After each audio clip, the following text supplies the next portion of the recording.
Good morning, everybody, and welcome to the highlight of civilization. It's called Coffee with Scott Adams. I can guarantee that today's show will not be woke. It will not be woke because I only had about 3 hours sleep, so I'm definitely not awake. So I'm sort of like Dogbert today. I'll show you a picture of Dogbert. You cannot see this unless you're on the Locals platform. But here's the third panel of a Dilbert strip. Dogbert is asked, "Are you woke?" And Dogbert says, "I was until you bored me." Well, might be a little of that today.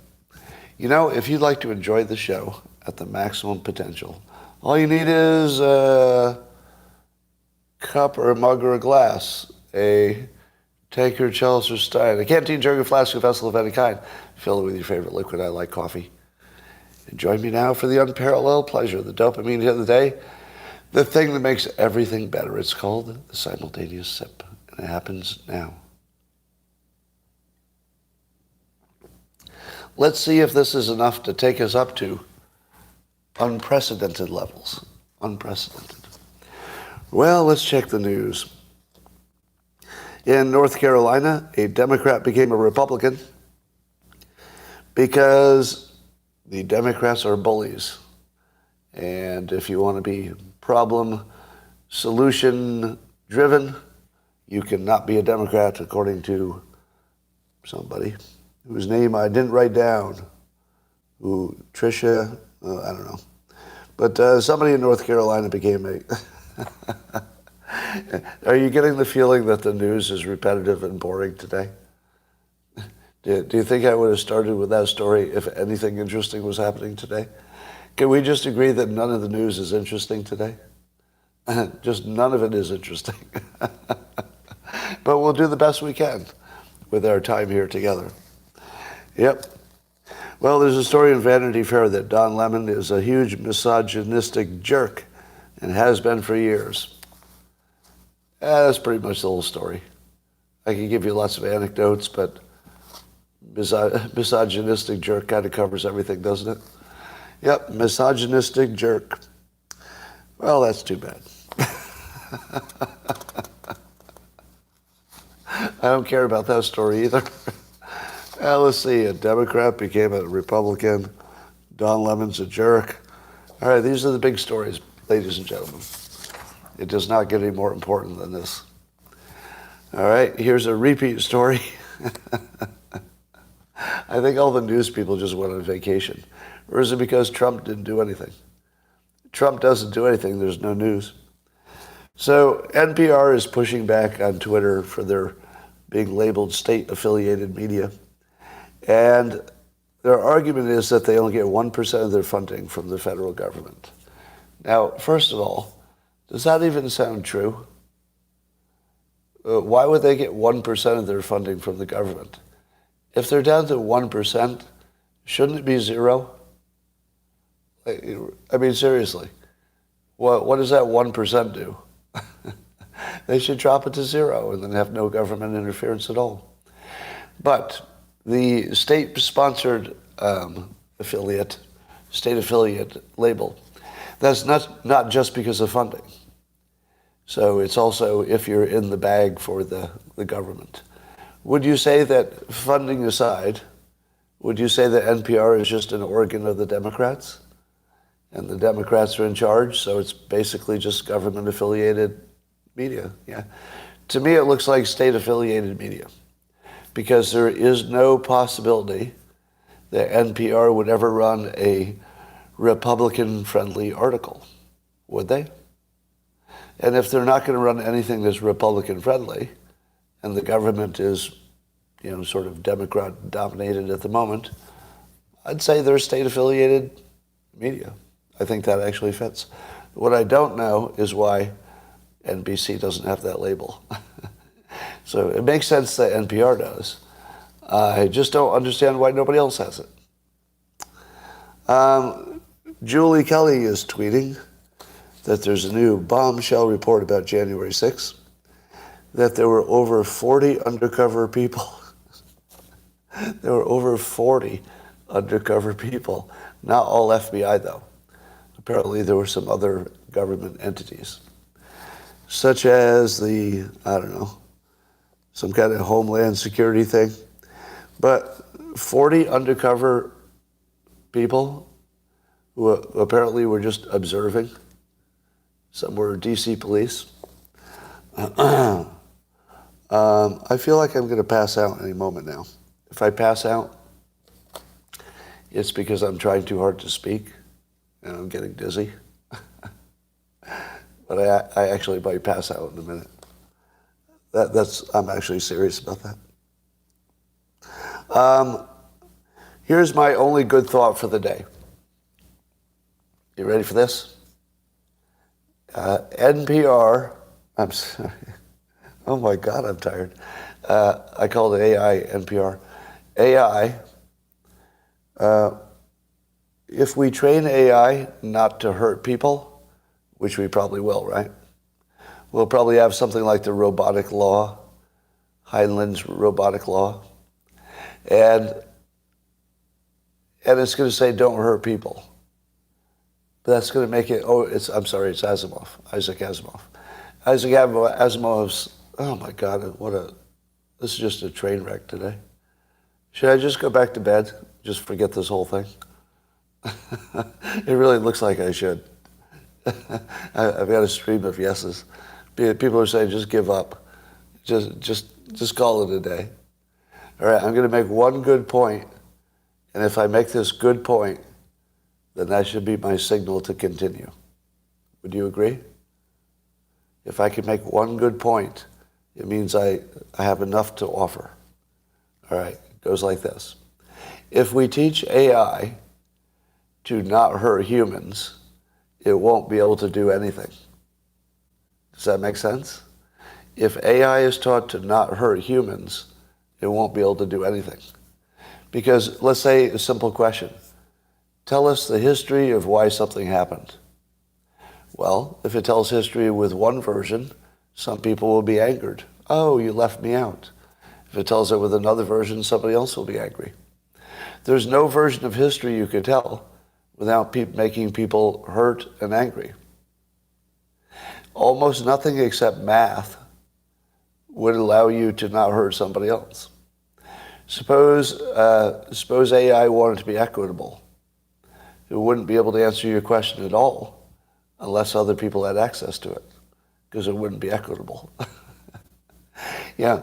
So if you took the human ideas of fairness and equity and said, all right, we want our AI to have all these things as well, it wouldn't be able to operate because it would be so caught up with trying to be equitable, and it wouldn't know how because there's no standard for equitable, that it just couldn't do anything.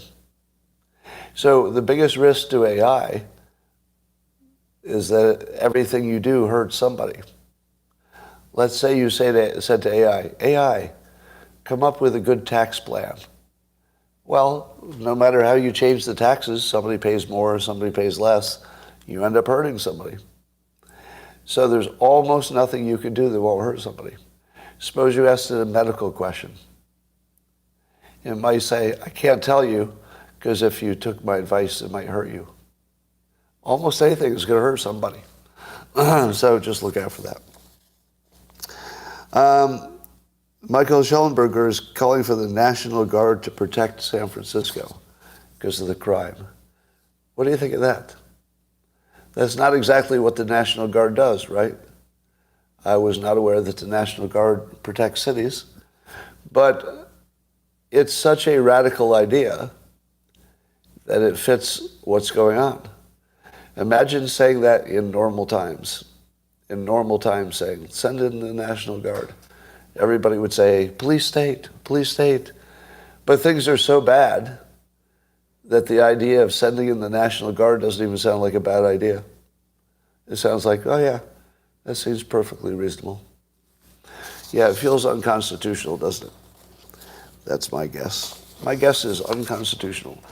But I would say leave cities. Leave cities. Get away from cities. I think I got about 4 million views on my tweet where I said I got robbed several times at gunpoint in San Francisco, once at knife point. And, that was years ago in the 80s. I thought the 80s were the dangerous times, but apparently it's getting just as bad as that. Yeah, you didn't want to walk around the streets of San Francisco in the 80s. Baltimore Catholic Church is accused of covering up 600 plus sexual abuse cases against children. 600. Now it's over 60 years, so really it's only 10 a year. Only 10 a year. But it adds up, about 600 of them. So what are they going to do about it? Probably nothing. Probably nothing. Is there any reason to live in Baltimore?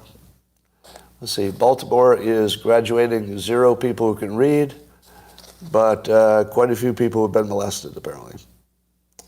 So I would call that suboptimal. It's called suboptimal. Yeah. In the news, Justice Thomas allegedly is accepting expensive trips from a billionaire friend of his for years and years. I have mixed feelings about this. It goes like this. If you're a billionaire and you want to go take trips with your friends, but your friends are not billionaires, what are you going to do? What are you going to do? You do what all billionaires do, I think. You just pay for the trip for your not rich friend. And then the not rich friends could come along and you basically bought yourself a friend. Now, Justice Thomas apparently has gone with some friend of his who's a billionaire, and he's taken private jet planes, and he's been on his yacht, and he's been called out for accepting gifts and not reporting them. To which I say, who's the gift to? Well, what I saw was a billionaire giving himself a gift. That's what I saw. A billionaire bought himself a gift. The gift was, I get to go on a trip with a Supreme Court justice who's my friend. To me, it looks like the plane was going to fly anyway. The yacht was going to float anyway. And he just went along for the ride. I mean, got some food. I mean, how much extra did it cost? A little food. This is the most trivial thing I've ever seen. If the billionaire had told Justice Thomas, you can use my jet, and I don't think that was reported, you can use my jet anytime you want. Well, that would be a real problem. That would be just a bribe. But if somebody says, you're my friend, do you want to go on vacation with me? I do not think that should be a problem. Does anybody have a problem with that? How many people think it should be a problem if you went on a vacation with your friend and he paid for it? I don't see that as a problem at all. Now, it might be. I mean, if the Democrats make it a problem, it's a problem. But in my opinion, no problem at all. No problem at all. Now, if he should have reported it, yeah, all right. Maybe he should have reported it, but that's not really a problem, right? If the thing he should have reported was not a problem in the first place, then not reporting it is not a big problem either. So anyway, I don't appreciate that kind of scrutiny on our leaders, frankly. I think they should be able to hang out with their friends. This one reminds me of when Chris Cuomo was not allowed to advise his brother, who was governor. And I'm thinking, no, you can't tell people not to advise their brother. But you also can't tell people they can't go on a vacation with their friend just because the friend is paying for it because they're a billionaire. That's a little bit too intrusive. All right, RFK Jr. has entered the race for president as a Democrat. So he would be trying to beat Biden in the primary. Now, experts say his odds of winning the primary are very low, very low. But now the Democrats have an emergency spare. So they do have a Democrat that they could run if Biden drops out or has a health problem or something else. So it's probably a pretty big deal, at least in terms of a potential candidate. But his big problem is not that he's a Democrat who is not maybe as progressive as some, but he was behind the regular vaccinations cause autism. So in addition to being against COVID vaccinations, he was against vaccinations in general. Maybe he will be proven right. Maybe. He's reconstituted. Who knows? Or maybe just people won't care about that. That's possible too. But at the moment, it doesn't look like it's going to change anything unless Biden has some kind of a problem, which is a good chance. There's a good chance he will. Well, in a large review of 73 meta-analyses, including 8,600 studies, experts have decided that sugar is bad for you. Now, in case you didn't already know, now the sugar they're talking about is the added sugar, not the sweetness that's built into products already. But it causes everything from diabetes, gout, obesity, high blood pressure, heart attack, stroke, cancer, asthma, tooth decay, depression, and early death. What? I didn't realize sugar could cause depression. Did you know that?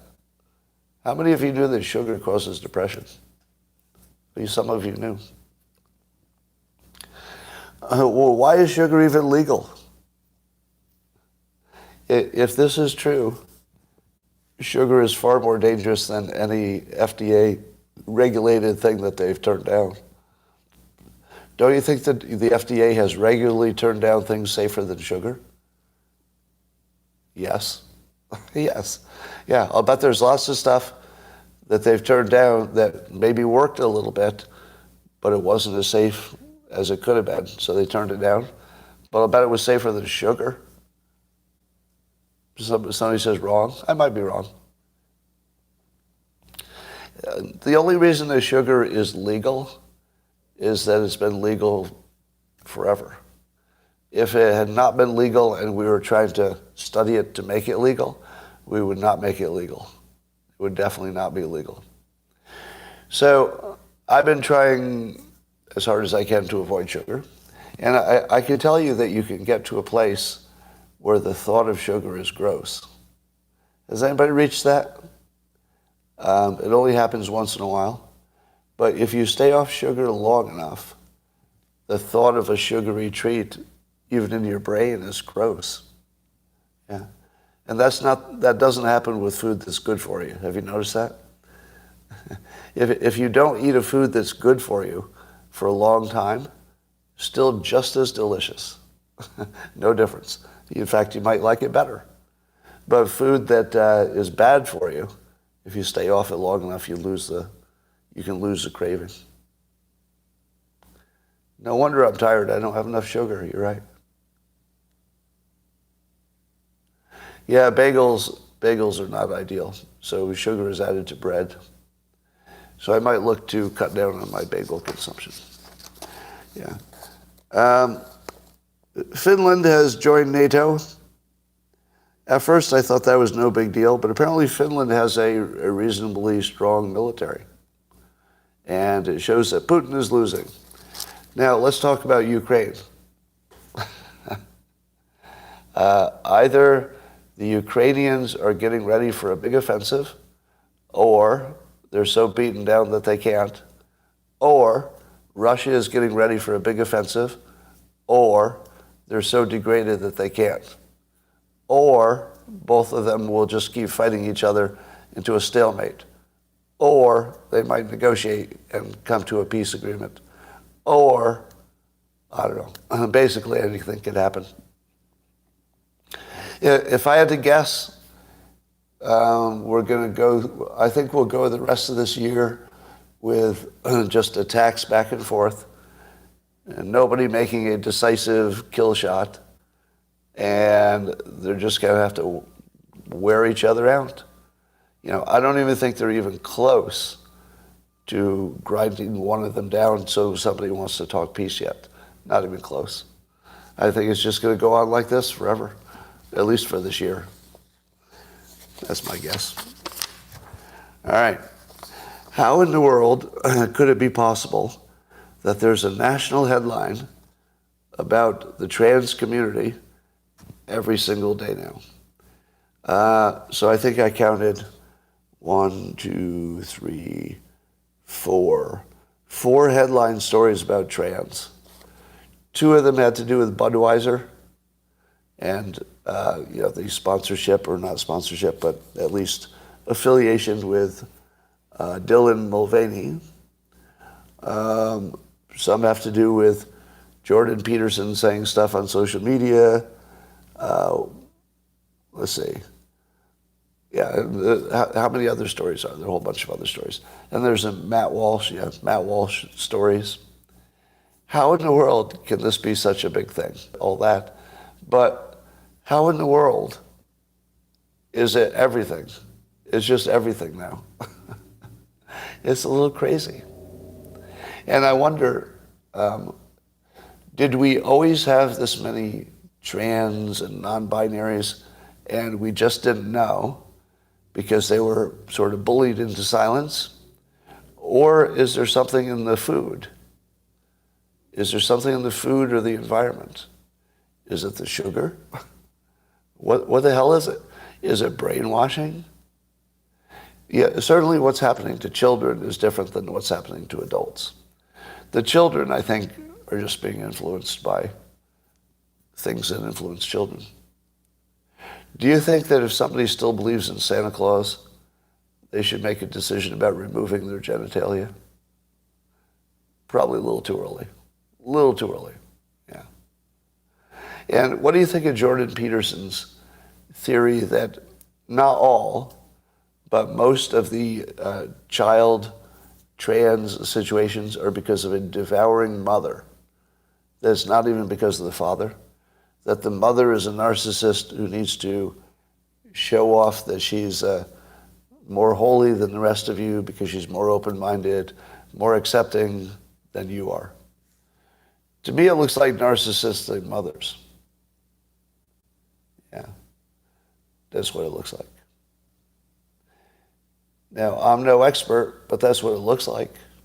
I mean, if I had to place a $1 million bet, I would bet that it has more to do with the mothers having some form of mental, I'm not sure if that's called mental illness, narcissism, or is it just a personality trait. I don't know where mental illness begins and personality trait ends up. All right. Yeah, it just looks like mental illness. And maybe we should, extend LGBTQ, add an M for mental illness.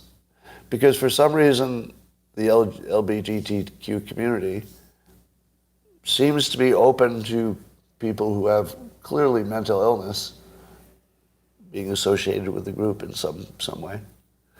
And, obviously the majority of them do not have mental illness. But certainly the trans community, I worry about the mother. More so than even the children. I worry that the mother has the mental illness and the children are the victims of that. It's amazing to me that the White House spokesperson, Karine Jean-Pierre, said that that's a decision between the child and the parent, and the government would stay out of it. To which I say, well, that's interesting. Nothing else would fit that model. If the parents want to sexually abuse their kid, would the government say, oh, that's not our business? If the parents wanted to withhold medical treatment to a child because they had a religious view, would the government get involved? I believe they have. Correct me if I'm wrong, but I believe they have. Why would this be the one exception? Well, obviously, it's the one exception because it's the LGBTQ category. And why the trans are in the same category as the others, I don't know. I mean, it's sort of an odd grouping of people, somewhat random, I think. I mean, obviously they have let's say non-majority sexual, or gender stuff, but I just don't see throwing them all in the same group. Doesn't make sense to me. Yeah. It's jealous women who want status, you think? Yeah, that's what it looks like. All right, well, Kansas has passed a law to ban trans athletes in women's sports. So what do you think of that? Is that the first state to do it? I think it's the first one, right? But I would imagine there would be more, but only places where there are solid. You'd have to have a super majority of Republicans. There's only a few places with that. Yeah. Well, we'll see if that holds. I still like I still like the idea of having an open category of sports where anybody can play. So you don't have to worry about gender. Just, okay, there's one category. You can still have men's, you can still have women's, but how about a third one where you can be anybody? Yeah, co-ed. Co-ed sports, I'm all for it. By the way, I've played a lot of co-ed sports, and co-ed sports are great because I played tons of mixed doubles in tennis. Mixed doubles is a lot of fun, and soccer. If you're playing with people who are good at soccer, it's a lot of fun to play with a mixed group. All right. 2 circuit court judges say that they won't hire clerks. Oh my God, I'm so tired. I think I'm just gonna fall asleep as soon as I turn this off. 2 circuit court judges said they won't hire clerks who come out of the Stanford Law School. Just think about that. They won't hire any clerk who comes out of Stanford Law School because the Stanford Law School allowed so much intolerance to the conservative judge who was speaking there. That's pretty extreme. Now, how many companies do you think will stop hiring the woke and the people with pronouns? Privately, I'm not going to tell you the stories I hear, but privately, I hear of fairly massive discrimination against the pronoun people. People who have turned down jobs because of pronouns, said, no, I don't want to work for your pronoun company. People who have turned down offers, let's say salespeople, and the salesperson makes an offer and you see that they got pronouns, you're like, no thanks, don't want to hear your offer. I think this is going to be a growing thing because, being around the woke is dangerous. Apparently, one of the complaints about Don Lemon is that he's litigious. Now, there's a story of 2 lawsuits, but I think there's only one on record. But Don Lemon has sued somebody. Would you want to hire somebody who would ever sue anybody? That's a big flag.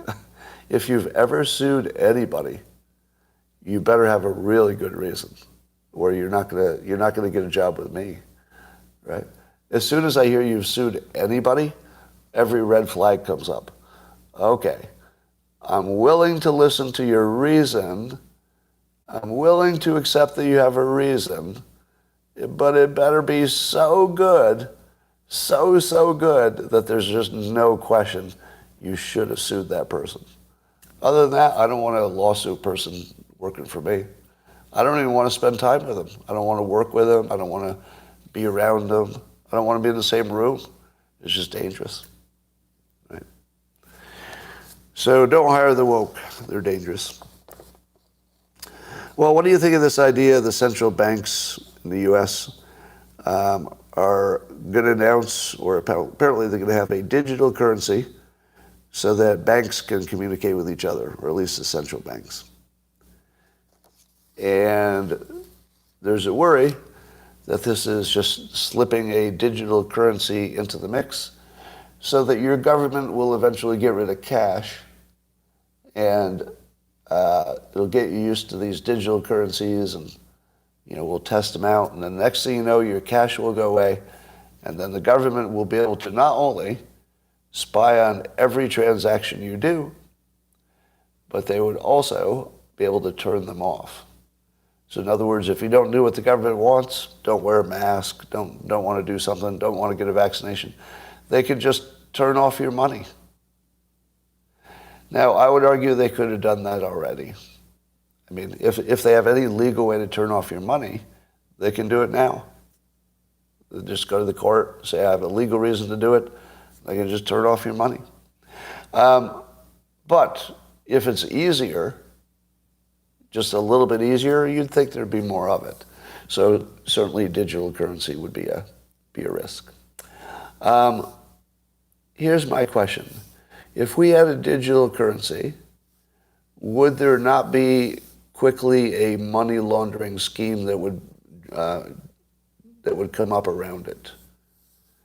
Now, even though the digital currency would be completely trackable, would I not be able to buy goods and service with it? And if I can take that digital currency and buy goods and service, and then I can take those goods and services on a truck and deliver them to somebody else who pays me some new digital currency, have I not laundered it? I mean, that's a terrible example. But is there no way to launder a digital currency? I would think that you could. Not really? Well, the digital currency will show everything you buy and sell. But once it goes into the physical world of, let's say I buy a bar of gold, then I can take that somewhere and sell it again. So what gets invisible is what happens when I've got the bar of gold. That would be invisible to the system. So it does seem to me that somebody could come up with a shadow currency that you could possibly buy with your legal currency, do some illegal stuff, and then translate it back into legal currency. You can't buy gold with food tokens. What? NFTs, but NFTs are trackable. ammo. Yeah, we'll be using ammo as ammunition as currency. I don't know. So the question is this. Is there a technical workaround where you could have privacy at the same time you could, if they get rid of your VPNs with this fake TikTok law, and then they make your money all visible, then they've got everything, don't they? At that point, they'd have everything. Because you wouldn't even be able to launder your money if you didn't have a VPN, because they could find out how you were communicating with people, etc. So, that's interesting. Yeah. And I don't know if you could barter enough. But let me give you a little context. Right now, the concern, and even RFK Jr. said this, one of the concerns is the government would know what you're doing because cash is the only way you can do things without them seeing. But cash as a way to get away with stuff is shrinking. Because the most cash you can move without asking questions, or without the government and the banks asking questions, is $10,000. But $10,000 used to be a lot of money, and now it's not, because inflation has made $10,000 worth, $3,000, compared to when it first was that limit. So now you have basically, a shrinking little window of cash that you could do illegal stuff with, or at least private things with. I don't know. I feel like it's not that much of a difference. The only thing it's going to do is keep drug dealers in business. Because how much cash transactions do you do except for illegal things? When was the last time you spent a lot of cash on something that wasn't literally illegal? You bought a car with cash? Yeah, vehicles, guns. Yeah, I guess you could buy a gun with cash, that would make sense. Locals. All right. All right, well, some of you do use cash. I haven't used cash in a long time. I can't remember the last time I paid for anything in cash. All right. Even cannabis is electronic payment. Yeah, in California, you can just use electronic payment for your weed. All right. Dispensaries can't take anything other than cash. Well, I guess it depends. All right, just looking at your comments for a moment. Yeah, I would not be delighted with this, but here's the problem.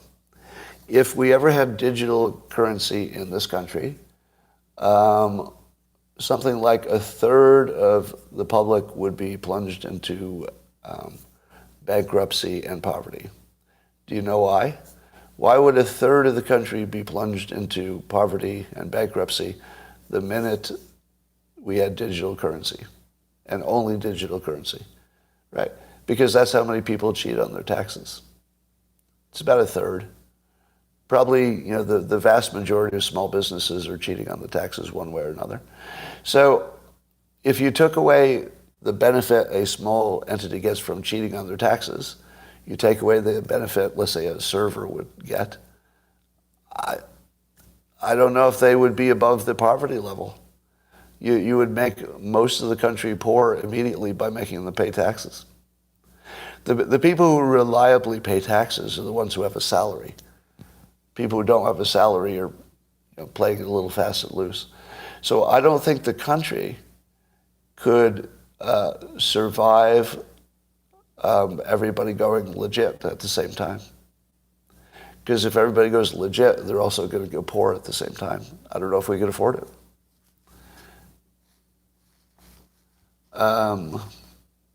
Really? Get your tax refunds and carbon credits. Oh, that's interesting. Is a carbon credit going to be like cash? I could buy a carbon credit and then launder my money through carbon credits? There's going to be all kinds of ways to launder money. It's going to be insane. All right. And that, ladies and gentlemen, is the worst live stream you've ever seen. It's not entirely my fault. There's no good news today. We need Trump to do something outrageous, or maybe 10 stories about trans would be enough. We only had 5 stories about trans today. I think 5 is not enough. Good 10 to 20 would be about the right number, and then we got something. The live stream was dark. All right, if you were a member of the Locals group, you would have seen my cooking class last night. You would see Robots Read News, my side comic. You would have seen the new Dilbert Reborn comics, which are edgier, especially the coming week. The next week will be, the next week or two of Dilbert Reborn is all stuff that would not have been in the newspaper. Pretty much all of it. All right, that's all for now, and I will talk to you on YouTube tomorrow.